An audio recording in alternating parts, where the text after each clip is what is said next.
ఈ రోజైతే double layer long frock ఎలా కటింగ్ చేసుకోవాలో, ఎలా స్టిచ్చింగ్ చేసుకోవాలో ఈ వీడియోలో చూపిస్తాను. రఫుల్ హ్యాండ్స్ ఎలా స్టిచ్చింగ్ చేసుకోవాలో అయితే ఈ వీడియోలో అయితే చూపిస్తాను. Hi friends, hello, welcome to our channel. ఈ రోజైతే ఈ లాంగ్ ఫ్రాకు ఎలా కటింగ్ చేసుకోవాలో చూద్దాం. బాడీ పార్ట్ కోసం 1 మీటర్ లైనింగ్ క్లాత్ అయితే తీసుకున్నాను. ఇదైతే కాటన్ ఫ్యాబ్రిక్ అండి. ఈ క్లాత్ని అయితే డబల్ ఫోల్డింగ్ మీద వేసుకోవాలి. వేసుకున్న తర్వాత బాడీ పార్ట్ యొక్క ఇలా హైట్ అయితే తీసుకుందాం. ఇక్కడ 13.5 ఇంచెస్ అయితే తీసుకోవాలండి. ఒక హాఫ్ ఇంచు ఖర్చుల కోసం మొత్తం 14 ఇంచెస్ అయితే ఇలా హైట్ కోసం తీసుకోవాలి. తీసుకున్న తర్వాత ఇలా స్కేల్తో లైన్ అయితే డ్రా చేసుకోవాలి. ఇలా డ్రా చేసుకున్న తర్వాత ఇప్పుడైతే నడుము లూజ్ తీసుకుందాం. నడుము లూజ్ వచ్చేసి 8 ఇంచెస్ అండి. 8 ఇంచెస్కు 1 ఇంచు డాట్స్ కోసం ఇలా తీసుకుంటున్నాను. 9 ఇంచెస్ తీసుకుంటున్నాను.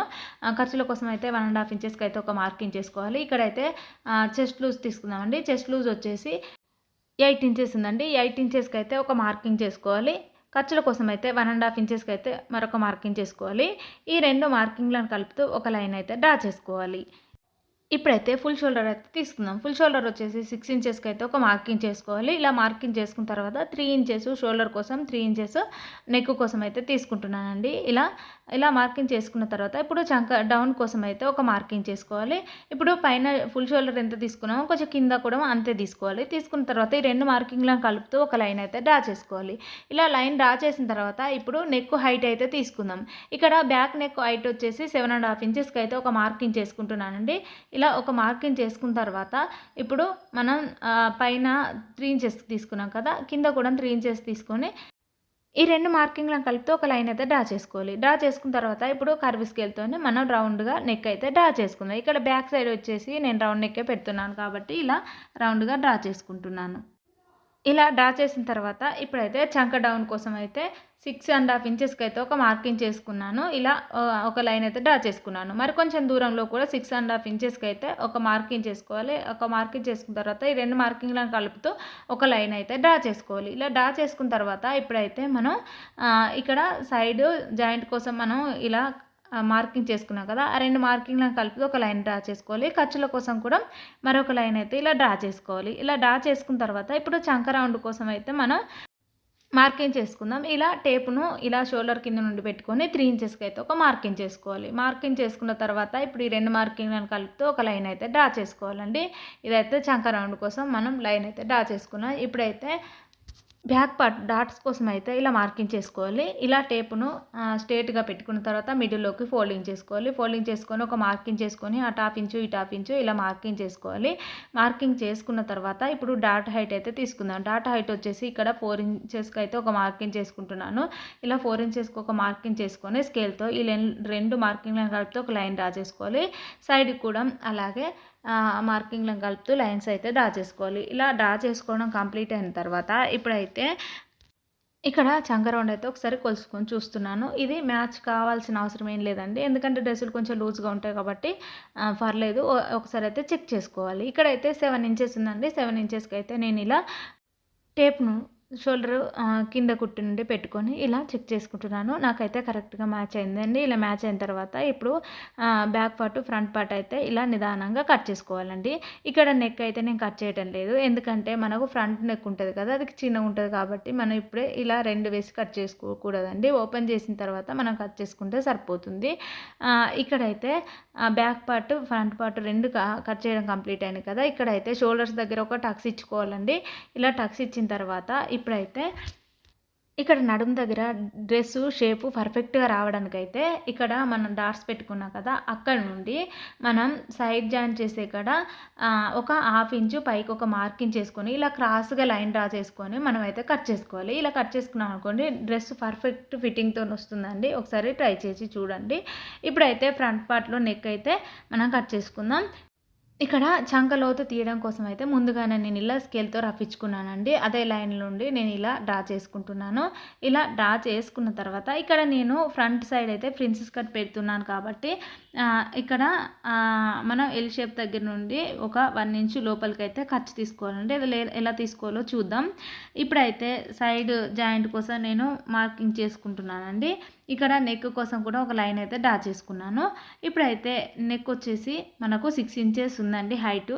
6 ఇంచెస్కి అయితే ఒక మార్కింగ్ చేసుకోవాలి. మార్కింగ్ చేసుకున్న తర్వాత ఇలా స్కేల్తోనే ఒక లైన్ అయితే డ్రా చేసుకోవాలి. డ్రా చేసుకున్న తర్వాత ఇక్కడైతే నేను ట్రెండింగ్లో ఉన్న నెక్ పెడుతున్నాను కాబట్టి ఇప్పుడు నెక్ కట్ చేయడం లేదండి, నేను తర్వాత కట్ చేసుకుంటాను. ఇక్కడ నేనైతే ఇప్పుడు ఫ్రంట్లో తీయడానికైతే నేను ఇక్కడ టేప్ని అయితే ఒక 3/4 ఇంచుకు మార్కింగ్ చేసుకుంటున్నానండి ఎల్ షేప్ దగ్గర నుండి. ఇలా మార్కింగ్ చేసుకున్న తర్వాత పైనుండి స్ట్రేట్గా ఇలా కిందికి ఒక లైన్ అయితే డ్రా చేసుకోవాలి. డ్రా చేసుకున్న తర్వాత ఇక్కడ ఒక 1/2 ఇంచు ఇలా మార్కింగ్ చేసుకుంటున్నాను. మార్కింగ్ చేసుకున్న తర్వాత ఇలా లైన్ అయితే డ్రా చేసుకున్నానండి. ఇక్కడ నేను ఫ్రంట్ పార్ట్లో ప్రిన్సెస్ కట్ పెడుతున్నాను కాబట్టి ఇలా స్కేల్తో మార్కింగ్ చేసుకోవాలండి. 4 ఇంచెస్కు కింద డాట్కు మధ్య దూరం అయితే 1 ఇంచ్ అయితే ఇలా మార్కింగ్ చేసుకోవాలి. ఈ 2 మార్కింగ్లను కలుపుతూ ఇలా లైన్ అయితే డ్రా చేసుకోవాలండి. ఇక ఇలా సెకండ్ లైన్ అయితే కొంచెం క్రాస్గా డ్రా చేసుకున్న తర్వాత ఇప్పుడు కర్వ్ స్కేల్ పెట్టుకొని చంక దగ్గర నుండి ఇలా డ్రా చేసుకోవాలండి. ఇలా డ్రా చేసుకున్నాం అనుకోండి, ప్రిన్సెస్ కట్టు మనకు కుట్టేటప్పుడు అయితే నీట్ ఫినిషింగ్తో వస్తుందండి. ఒకసారి ట్రై చేసి చూడండి. ఇలా డ్రా చేసిన తర్వాత ఇప్పుడైతే ఇలా ఖర్చుల దగ్గర ఒక టక్స్ ఇచ్చుకుంటే సరిపోతుంది. ఇప్పుడైతే back part front part 2 cut చేయడం కంప్లీట్ అయ్యాయి కదా. ఇప్పుడైతే హ్యాండ్స్ ఎలా కట్ చేసుకోవాలో ఇప్పుడైతే చూద్దాం. హ్యాండ్స్ కోసం అయితే మిగిలిన క్లాత్ నుండి డబల్ ఫోల్డింగ్ మీద వేసుకోవాలి. ఇలా వేసుకున్న తర్వాత ఇప్పుడైతే ఎక్స్ట్రా క్లాత్ మొత్తాన్ని ఇలా కట్ చేసుకోవాలి. కట్ చేసుకున్న తర్వాత కింద ఒక 1/2 ఇంచు ఖర్చుల కోసం వదులుకోవాలండి. ఇలా ఒక లైన్ అయితే డ్రా చేసుకోవాలి. డ్రా చేసిన తర్వాత ఇక్కడ ఎక్కువ ఏమన్నా ఉంటే అదైతే కట్ చేసుకోవాలండి. కట్ చేసిన తర్వాత ఇప్పుడు హ్యాండ్ హైట్ అయితే తీసుకుందాం. హ్యాండ్ హైట్ వచ్చేసి 5 ఇంచెస్కి అయితే ఒక మార్కింగ్ చేసుకోవాలి. స్టార్టింగ్లో ఎండింగ్లో అలా మార్కింగ్ చేసుకొని 2 మార్కింగ్లను కలుపుతూ ఒక లైన్ అయితే డ్రా చేసుకోవాలి. ఇలా లైన్ డ్రా చేసిన తర్వాత ఇప్పుడైతే హ్యాండ్ డౌన్ కోసం అయితే 2.5 ఇంచెస్కి అయితే ఒక మార్కింగ్ చేసుకోవాలి. స్టార్టింగ్లో ఎండింగ్లో ఇలా మార్కింగ్ చేసుకున్న తర్వాత 2 మార్కింగ్లను కలుపుతూ ఒక లైన్ అయితే డ్రా చేసుకోవాలి. ఇలా డ్రా చేసుకున్న తర్వాత ఇప్పుడైతే హ్యాండ్ లూజ్ తీసుకుందాం. హ్యాండ్ లూజ్ వచ్చేసి 6 ఇంచెస్కి అయితే ఒక మార్కింగ్ చేసుకోవాలి. ఇలా మార్కింగ్ చేసుకున్న తర్వాత ఇప్పుడైతే టేపును ఇలా షోల్డర్ దగ్గర నుండి కిందికి మనం క్రాస్గా పెట్టుకొని 7 ఇంచెస్కి అయితే ఇలా ఒక మార్కింగ్ చేసుకోవాలి. ఇలా మార్కింగ్ చేసుకున్న తర్వాత మనం స్కేల్తోని 2 మార్కింగ్లను కలిపితే ఒక లైన్ డ్రా చేసుకోవాలి. ఇలా డ్రా చేసుకున్న తర్వాత ఇప్పుడైతే ఖర్చుల కోసం 1.5 ఇంచెస్కి అయితే ఇలా ఒక మార్కింగ్ చేసుకోవాలి. ఇలా చేసుకున్న తర్వాత సెకండ్ లైన్ మీద టేప్ పెట్టుకొని మధ్యలోకి ఫోల్డింగ్ చేసుకోవాలి. ఫోల్డింగ్ చేసుకొని ఒక మార్కింగ్ చేసుకోవాలి. ఇలా చేసుకున్న తర్వాత స్కేల్ను అడ్డుగా పెట్టుకొని ఒక లైన్ డ్రా చేసుకోవాలి. ఇప్పుడు టేపును మళ్ళీ అడ్డుగా పెట్టుకొని మధ్యలోకి ఫోల్డింగ్ చేసుకొని ఒక మార్కింగ్ చేసుకోవాలి. ఇలా టేపును కార్నర్ దగ్గర నుండి పైకి క్రాస్గా పెట్టుకొని 1.5 ఇంచెస్కి అయితే ఒక మార్కింగ్ చేసుకోవాలి. ఇలా మార్కింగ్ చేసుకున్న తర్వాత కరువు స్కేల్తోని ఇప్పుడైతే కరువు తీసుకుందాం. ఇలా ఫస్ట్ తీసుకునే కరువు అయితే బ్యాక్ సైడ్ వస్తుంది. ఇలా కరువు తీసుకున్న తర్వాత మళ్ళీ స్కేల్ను తిప్పుకొని మరొక లైన్ డ్రా చేసుకోవాలి. డ్రా చేసిన తర్వాత ఇప్పుడైతే ఫ్రంట్ లోతు తీసుకుందామండి. ఫ్రంట్ లోతు కోసం అయితే ఇక్కడ షోల్డర్ దగ్గర 1 ఇంచు లోపలికి, సైడ్ జాయింట్ దగ్గర 1 ఇంచు లోపలికి అయితే ఇలా మార్కింగ్ చేసుకొని 2 మార్కింగ్లను కలుపుతూ స్కేల్తోని ఇలా లైన్ అయితే డ్రా చేసుకోవాలి. ఇలా డ్రా చేసుకున్న తర్వాత ఇప్పుడైతే హ్యాండ్ అయితే కట్ చేసుకుందాం. ఇలా హ్యాండ్ మొత్తం మంచిగా డ్రా చేసుకున్న తర్వాత కటింగ్ చేసుకున్న తర్వాత మనకైతే ఇక్కడ హ్యాండ్కి అయితే అతుకులు పడతాయి కాబట్టి ఇదే ఒక సైడ్కి అయితే మనం ఇలా తీసుకున్నాం అనుకోండి క్లాత్ని అయితే వేరే కాడ తీసుకోవాల్సిన పని లేకుండా మనకైతే హ్యాండ్స్ అయితే జాయింట్స్కి అయితే ఈ క్లాత్ అయితే సరిపోతుంది. ఇప్పుడైతే బాటమ్ పార్ట్ యొక్క లైనింగ్ ఎలా కట్ చేసుకోవాలో ఇప్పుడైతే చూద్దాం. ఈ లైనింగ్ వచ్చేసి 3 మీటర్స్ అయితే తీసుకున్నాను. 3 మీటర్స్ తీసుకొని డబల్ ఫోల్డింగ్ మీద అయితే వేసుకోవాలండి.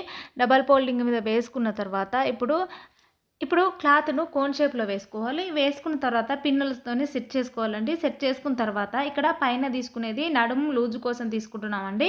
ఇక్కడ నడుము లూజ్ వచ్చేసి 8 ఇంచెస్కి అయితే 4 ఫోల్డింగ్స్ మీద వేసుకున్నాను. వేసుకున్న తర్వాత ఇప్పుడు కోన్ షేప్ లాగా వేసుకున్నాం కదా, అక్కడ నుండి కిందికి 8 ఇంచెస్కి అయితే ఇలా మార్కింగ్ చేసుకొని టేప్తోని ఇలా రౌండ్గా మనం మార్కింగ్ చేసుకుంటూ లైన్ అయితే డ్రా చేసుకోవాలి. చేసుకున్న తర్వాత ఆ లైన్ నుండి కిందికి అయితే 38 ఇంచెస్కి అయితే ఇలా మార్కింగ్ చేసుకొని ఇలా మనమైతే లైన్ అయితే డ్రా చేసుకోవాలండి. డ్రా చేసుకున్న తర్వాత ఇప్పుడు వీడియోలో చూపిస్తున్నట్టుగా నిదానంగా ఈ లైన్ పై నుండి మనం కట్ చేసుకోవాలండి. నాకు ఇక్కడైతే ఇలా ఫుల్ సర్కిల్ అంబ్రిల్లా కోసం నేను కట్ చేస్తున్నాను కాబట్టి ఇక్కడైతే నాకు అతుకులు పడతాయండి. అతుకులను ఎలా సెట్ చేసుకోవాలో ఇప్పుడైతే చూపిస్తాను. మనం కట్ చేసిన క్లాత్ ఉంటుంది కదా, ఈ క్లాత్ను ఇలా పై వైపుకు వేసుకోవాలండి. వేసుకున్న తర్వాత పెన్నులతోనే సెక్యూర్ చేసుకున్న తర్వాత మళ్ళీ 38 ఇంచెస్కి అయితే ఇలా మార్కింగ్ చేసుకొని నిదానంగా ఇలా కట్ చేసుకోవాలండి. ఇలా కట్ చేసుకున్న తర్వాత మనకైతే ఫుల్ సర్కిల్ అంబ్రిల్లా అయితే వస్తుందండి. ఇప్పుడు పైన నడుము దగ్గర కూడా ఒక మార్కింగ్ చేసాం కదా! ఆ మార్కింగ్ దగ్గరను కూడా ఇలాగే కట్ చేసుకోవాలండి. ఇలా కట్ చేసుకున్నాం అనుకోండి మనకైతే ఫుల్ సర్కిల్ అంబ్రెల్లా అయితే వస్తుంది. ఇప్పుడైతే లైనింగ్ కట్ చేయడం కంప్లీట్ అయింది కదా! ఇప్పుడు మెయిన్ ఫ్యాబ్రిక్ ఎలా కట్ చేసుకోవాలో ఇప్పుడైతే చూద్దాం. ఇక్కడ ఫ్రాక్ కోసం అయితే ఫుల్ సారీ యూజ్ చేస్తున్నానండి. ఈ సారీ వచ్చేసి 4 ఫోల్డింగ్ మీద వేసుకోవాలి. వేసుకున్న తర్వాత ఇప్పుడు బ్యాక్ పార్ట్, ఫ్రంట్ పార్ట్ రెండింటిని ఇలా పెట్టుకోవాలి. పెట్టుకున్న తర్వాత మనం ఇక్కడ ఒక హాఫ్ ఇంచు చుట్టూ ఖర్చులు వదులుకొని ఇలా కట్ చేసుకోవాలండి. ఇప్పుడైతే హ్యాండ్స్ ఎలా కట్ చేసుకోవాలో చూద్దాం. ఇదే ఫ్యాబ్రిక్ను ఇలా 4 ఫోల్డింగ్స్ మీద వేసుకొని ఇక్కడ హ్యాండ్స్ వేసుకోవాలి. హ్యాండ్స్ వేసుకొని హ్యాండ్ చుట్టూరా ఇలా కొంచెం ఖర్చు వదులుకొని మనం ఇలా కట్ చేసుకుంటే సరిపోతుంది. ఇక్కడ ఫస్ట్ అయితే నేను షార్ట్ హ్యాండ్స్ అయితే కట్ చేసుకుంటున్నాను. హ్యాండ్స్ కోసం ఇలా వేసుకొని చుట్టూరా ఇలా ఖర్చు వదులుకొని కట్ చేసుకోవాలి. ఇప్పుడైతే హ్యాండ్స్ కట్ చేయడం కంప్లీట్ అయింది కదా! ఇక్కడ అయితే నేను రఫుల్ హ్యాండ్స్ ఎలా కట్ చేసుకోవాలో చూపిస్తాను. ముందుగానే రఫుల్ హ్యాండ్స్ ఎలా కట్ చేసుకోవాలో నేనైతే కట్ చేసి పెట్టుకున్నానండి. ఇదైతే మరొక వీడియోలో అయితే మీకు పెడతాను. ఇప్పుడైతే కట్ చేసిన పీస్ ఉంది కదా! ఆ పీస్ని అయితే ఇలా సారీ పైన వేసుకోవాలండి. ఇక్కడ డబుల్ ఫోల్డింగ్ మీదనే వేసుకున్నాను. ఎందుకంటే నాకు 2 హ్యాండ్స్ సరిపోతుంది. నేను వేసుకున్న తర్వాత మనం ఇలా కట్ చేసుకుంటే సరిపోతుంది. ఇలా కట్ చేసుకోవడం కంప్లీట్ అయిన తర్వాత ఇప్పుడైతే మనం బాటమ్ పార్ట్ ఎలా కట్ చేసుకోవాలో చూపిస్తాను. ఇప్పుడు బాడీ పార్ట్ కట్ చేయగా మిగిలిన సారీని అయితే డబుల్ ఫోల్డింగ్ మీద వేసుకొని 2 పీసులాగా కట్ చేసుకోవాలి. ఇప్పుడైతే ఒక పీస్ తీసుకొని దీన్ని అయితే ఇలా డబుల్ ఫోల్డింగ్ మీద వేసుకొని మళ్ళీ కోన్ షేప్లో వేసుకోవాలి. వేసుకున్న తర్వాత పిన్నులతో సెక్యూర్ చేసుకోవాలి. చేసుకున్న తర్వాత ఇక్కడ నడుము లూజ్ తీసుకుంటున్నామండి. ఇలా 8 ఇంచెస్కి అయితే ఇలా మనం ఒక మార్కింగ్ చేసుకోవాలి. టేపును అడ్డుగా పెట్టుకొని మార్కింగ్ చేసుకున్న తర్వాత ఇప్పుడు కోన్ షేప్ దగ్గర నుండి కిందికి టేపును ఇలా పెట్టుకొని నిదానంగా ఇలా మనం రౌండ్గా గీసుకోవాలి. ఇలా గీసుకున్న తర్వాత ఇప్పుడు రౌండ్గా గీసి దగ్గర నుండి కిందికి అయితే మనం టేపును పెట్టుకొని 38 ఇంచెస్కి అయితే ఇలా మార్కింగ్ చేసుకోవాలి. వీడియోలో చూపిస్తున్నట్టుగా ఇలా టేపును మనం జరుపుకుంటూ ఫుల్ సర్కిల్ అంబ్రెల్లాగా మనం అయితే డ్రా చేసుకోవాలి. ఇలా డ్రా చేసిన తర్వాత ఇప్పుడైతే దీన్ని అయితే కట్ చేసుకోవాలి. ఇందులోనైతే 2 పీసులు వస్తాయండి. బ్యాక్ సైడ్ ఒకటి, ఫ్రంట్ సైడ్ ఒకటి వస్తుంది కాబట్టి ఈ 2 పీసులను అయితే ఇలా కట్ చేసి పెట్టుకోవాలి. ఇప్పుడైతే కట్ చేయడం కంప్లీట్ అయింది కదా! కంప్లీట్ అయిన తర్వాత ఈ పీస్‌లోనైతే నాకైతే అతుకులు పడతాయండి. అతుకులు పడ్డాయైతే ఈ పీస్‌తో నేను కవర్ చేస్తాను. ఇప్పుడు ఎలా కవర్ చేసుకోవాలో చూపిస్తాను. ఈ పీస్‌నైతే ఇలా పైన వేసుకోవాలి. పైన వేసుకొని పిన్నులతో సెక్యూర్ చేసుకోవాలి. చేసుకున్న తర్వాత మనం నిదానంగా మళ్ళీ 38 ఇంచెస్కి అయితే మళ్ళీ ఇలా మార్కింగ్ చేసుకున్న తర్వాత మనం వీడియోలో చూపిస్తున్నట్టుగా మిగతాది ఎక్స్ట్రా పీస్‌ని అయితే కట్ చేసుకోవాలి. ఇలా కట్ చేసుకున్నాం అనుకోండి మనకైతే ఫుల్ సర్కిల్ అంబ్రెల్లా అయితే వస్తుంది. మిగతా ఇంకొక పీస్ ఉంది కదా! ఆ పీస్‌ను కూడా ఇలాగే వేసుకొని మనం కట్ చేసుకుంటే సరిపోతుంది. అది కూడా బ్యాక్ సైడ్ ఒకటి, ఫ్రంట్ సైడ్ ఒక పీస్ వస్తుంది కాబట్టి ఇలా 3 లేయర్స్‌కి వస్తుందండి. లైనింగ్ ఒక లేయరు, ఇవి 2 పీసులు, 2 లేయర్స్ లాంగ్ ఫ్రాక్ అయితే మనకు రెడీ అవుతుంది. ఇప్పుడు కటింగ్ చేయడం కంప్లీట్ అయింది కదా! స్టిచ్చింగ్ ఎలా చేసుకోవాలో చూద్దాం. ముందుగా అయితే ఫ్రంట్ పార్ట్‌లో అయితే మనం ప్రిన్సెస్ కట్ పెడదాం అనుకున్నాం కదా! నెక్ అయితే నేను షార్ట్ వీడియోలో పెట్టానండి, చూడండి. ఇక్కడైతే ఇలా ప్రిన్సెస్ కట్ ఎలా స్టిచ్ చేద్దాం చూద్దాం. ఇక్కడైతే స్టార్టింగ్లో కొద్దిగా కట్ చేసుకోవాలండి. కట్ చేసిన తర్వాత మనం ఇలా రెండింటిని అయితే ఇలా ఫోల్డింగ్ చేసుకొని మనం అయితే ఒక పావించి ఖర్చుతోని స్టార్టింగ్ నుండి ఎండింగ్ వరకు ఇలా స్టిచ్ చేసుకుంటూ రావాలి. నిదానంగా స్టిచ్ చేసుకుంటూ వచ్చామనుకోండి మనకు నీట్గా వస్తుందండి. మనం ఫస్టే మొత్తం కట్ చేసుకున్నాం అనుకోండి మనకైతే ప్రిన్సెస్ కట్లో అయితే కన్ఫ్యూజ్ అవుతారు. అందుకోసమే ఒకసారి ఇలా స్టిచ్చింగ్ చేసి చూడండి. ఇప్పుడైతే ఫ్రంట్ పార్ట్ అయితే రెడీ అయింది కదా! బ్యాక్ పార్ట్ కూడా రెడీ చేసి పెట్టుకున్నానండి నేను. ఇలా రెడీ చేసి పెట్టుకున్న తర్వాత ఇప్పుడైతే షోల్డర్స్ ఎలా జాయిన్ చేసుకోవాలో చూద్దాం. ఇలా ఫ్రంట్ పార్ట్, బ్యాక్ పార్ట్ ఆపోజిట్లో పెట్టుకొని స్టార్టింగ్లో ఒకసారి రఫ్ ఇచ్చుకొని ఇలా షోల్డర్ మీద ఒక కుట్టు వేసుకోవాలి. తర్వాత మరొక స్టిచ్ వేసుకుంటే సరిపోతుంది. ఇలా షోల్డర్స్ జాయిన్ చేయడం కంప్లీట్ అయ్యాయి కదా! ఇప్పుడు హ్యాండ్స్ ఎలా జాయిన్ చేసుకోవాలో చూద్దాం. హ్యాండ్స్ కోసం అయితే నేను short hands, ruffle hands 2 join చేసి పెట్టుకున్నాను ముందుగానే. జాయిన్ చేసి పెట్టుకున్న తర్వాత ఇక్కడ షోల్డర్ దగ్గర నుండి మధ్యలో టక్స్ దగ్గర నుండి ఇలా పెట్టుకోవాలండి. ఇలా ఫ్రంట్ పార్ట్కి ఆపోజిట్లో హ్యాండ్ పెట్టుకొని ఇలా 1/2 ఇంచు ఖర్చుతోనైతే స్టార్టింగ్ నుండి ఎండింగ్ వరకు ఒకే ఖర్చు మెయింటైన్ చేసుకుంటూ నిదానంగా స్టిచ్ వేసుకుంటూ రావాలి.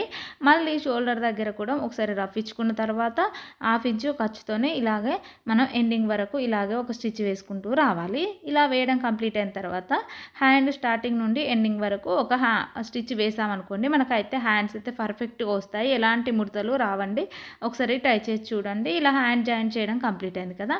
ఇప్పుడైతే మరొక హ్యాండ్ కూడా ఇలాగే జాయిన్ చేసుకుంటే సరిపోతుంది. ఇప్పుడైతే హ్యాండ్స్ జాయిన్ చేయడం కంప్లీట్ అయినాయి కదా! ఇప్పుడు బాటమ్ పార్ట్ ఎలా జాయిన్ చేసుకోవాలో చూద్దాం. ఇప్పుడు మనం 3 పీసులు జాయిన్ చేసుకోవాలండి. ఒకటి లైనింగ్ పీసు, 2 మెయిన్ పీసులైతే ఇలా పిన్నులతోని అటాచ్ చేసుకోవాలండి. ఇక్కడ నడుము దగ్గర కరెక్ట్‌గా మనకు సెట్ అయిందో లేదో చూసుకొని ఇలా పిన్నులతోని సెట్ చేసుకున్న తర్వాత ఒక హాఫ్ ఇంచు ఖర్చు వదులుకొని వీడియోలో చూపిస్తున్నట్టుగా నిదానంగా స్టార్టింగ్ నుండి ఎండింగ్ వరకు ఇలాగే స్టిచ్ చేసుకొని పక్కన పెట్టుకొని ఉంచుకోవాలండి. ఇప్పుడైతే ఫ్రంట్ పార్ట్ పీస్‌లు ఎలా జాయిన్ చేసుకోవాలో చూద్దాం.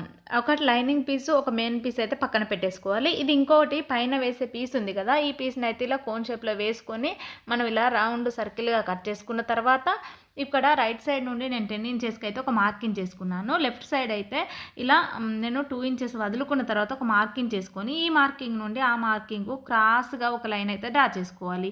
మనకు 8 ఇంచెస్ అంటే 8 ఇంచెస్, 7 ఇంచెస్ అంటే 7 ఇంచెస్ ఇంకా తగ్గించుకోవచ్చు లేదా పైకి పెంచుకోవచ్చండి. ఇలా మనం మార్కింగ్ చేసుకున్న తర్వాత ఆ మార్కింగ్ మీద నుండి ఇలా నిదానంగా కట్ చేసుకోవాలి. కట్ చేసుకున్న తర్వాత ఇప్పుడు చూడండి ఇలా క్రాస్‌గా వచ్చింది కదా! ఇది పైన వస్తదండి. ఇలా ఈ మూడిటిని ఒకసారి మనం జాయిన్ చేసుకోవాలండి. ఈ మూడిటిని జాయిన్ చేసుకోవడం కంప్లీట్ అయిన తర్వాత ఇలా మనం హ్యాండ్స్‌కు కింద ఈ పార్ట్స్ అన్నీ జాయిన్ చేసాం కదా!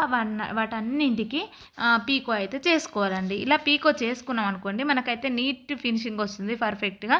ఇలా జాయిన్ చేసిన తర్వాత పీకో చేసిన తర్వాత ఇప్పుడైతే మీకు చూపిస్తాను. ఇప్పుడు జాయిన్ చేసి పీకో చేసిన తర్వాత మనం ఫ్రంట్ పార్ట్‌లో ఎలా జాయిన్ చేసుకోవాలో చూద్దాం. ఇలా బాటమ్ పార్ట్, బాడీ పార్ట్ ఆపోజిట్‌లో పెట్టుకొని పిన్నులతో సెక్యూర్ చేసుకొని ఒక హాఫ్ ఇంచు ఖర్చుతోనైతే మనం ఇలా ఒక స్టిచ్ అయితే వేసుకోవాలి. వేసుకున్న తర్వాత మళ్ళీ రివర్స్‌లో మరొక స్టిచ్ వేసుకోవాలండి. ఇలా వేసుకున్న తర్వాత ఇప్పుడైతే చూడండి ఇలా జాయిన్ చేయడం కంప్లీట్ అయింది కదా! బ్యాక్ పార్ట్ కూడా ఇదే విధంగా జాయిన్ చేసుకుంటే సరిపోతుంది. ఇలా back part, front part ready అయిన తర్వాత ఇలా సైడ్ జాయింట్స్ కూడా వీడియోలో చూపిస్తున్నట్టుగా ఇలా స్టిచ్ చేసుకుంటే మనకు ఫ్రాక్ అయితే రెడీ అవుతుంది. నేనైతే ఇక్కడ సైడ్ జాయింట్స్ ఎలా వేసుకోవాలో చూపించడం లేదండి. ఇలా ఫ్రాక్ అయితే నేను రెడీ చేశానండి. ఇప్పుడైతే చూసేయండి. ఇంతటితో ఈ వీడియో కంప్లీట్ అయింది. మీకు నా వీడియో నచ్చిందనే అనుకుంటున్నాను. మీకు నా వీడియో నచ్చినట్లయితే లైక్ చేయండి, సబ్స్క్రైబ్ చేయండి, నా ఛానల్ను సపోర్ట్ చేయండి. Bye friends.